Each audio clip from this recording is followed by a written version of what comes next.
Hi, എല്ലാവർക്കും good morning. ഇത് ചിരട്ടപ്പൂട്ടിനുള്ള വെള്ളക്കടലക്കറിയാണ് കേട്ടോ. ഞാൻ ആദ്യം എന്ത് ചെയ്തോന്ന് അറിയോ?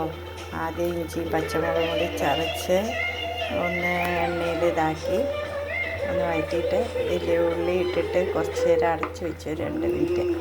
എന്നിട്ട് തക്കാളി, പിന്നെ ഇത്തിരി തേങ്ങയും പച്ചക്കൊത്തമ്പാല, പിന്നെ മട്ടൻ്റെ പൊടിയാട്ടോ ഇട്ടത്, മസാലപ്പൊടി, പിന്നെ ഇത്തിരി ഇതൊക്കെ പാടിയിട്ടിട്ട് വറുത്തരച്ചിട്ട് ചെറിയ ഉള്ളിയൊക്കെ വറുത്തരച്ചിട്ട് ഇതിൽ ചേർത്തി മസാലയിൽ കൂടെ ഉള്ളി വാട്ടി വെച്ചിട്ടുണ്ടല്ലോ അത് കൂടെ ഇതാക്കി.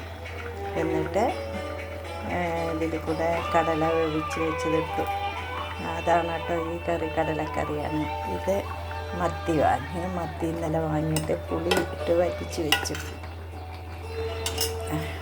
വെച്ചിട്ട് ഇന്നിത്തിരി പച്ചത്തേങ്ങ അരച്ച് പാലെടുത്ത് അതിലൊഴിച്ചു. അതിലിത്തിരി മുളക് പൊടി, ഫിഷ് മസാല ഇതെല്ലാം കൂടി ചേർത്തിട്ട് അങ്ങനെ ഒരു മത്തിക്കറിയാണ് കേട്ടോ. അത് നന്നായിരിക്കുന്നുണ്ട്, നല്ല ടേസ്റ്റ് ഉണ്ട്. ഇതിച്ചിരി കറിവേപ്പിൻ്റെ ഇല ഇട്ട് കഴിഞ്ഞു. അങ്ങനെ ഇനി അടുത്തത് ഞാൻ മീൻ വറുക്കാൻ പോകും. ആദ്യം ഇത്തിരി എണ്ണ ഒഴിച്ച് അതിൽ മീൻ കഷ്ണങ്ങളിട്ടു. ഇന്നലെ തേച്ച് വെച്ചതാണ്, മുളകും മസാലയൊക്കെ തേച്ച് വെച്ചതാണ്. ഫിഷ് മസാല, മുളക് പൊടി, മഞ്ഞൾപ്പൊടി, ഇത്തിരി മല്ലിപ്പൊടി ഒക്കെ പാടിട്ടിട്ട് അരച്ച് വെച്ചു.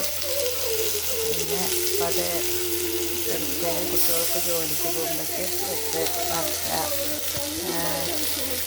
ചേട്ടപ്പുട്ട് ഉണ്ടാക്കണം. ചോറായി, ഇഞ്ചിപ്പുളിയുണ്ട്,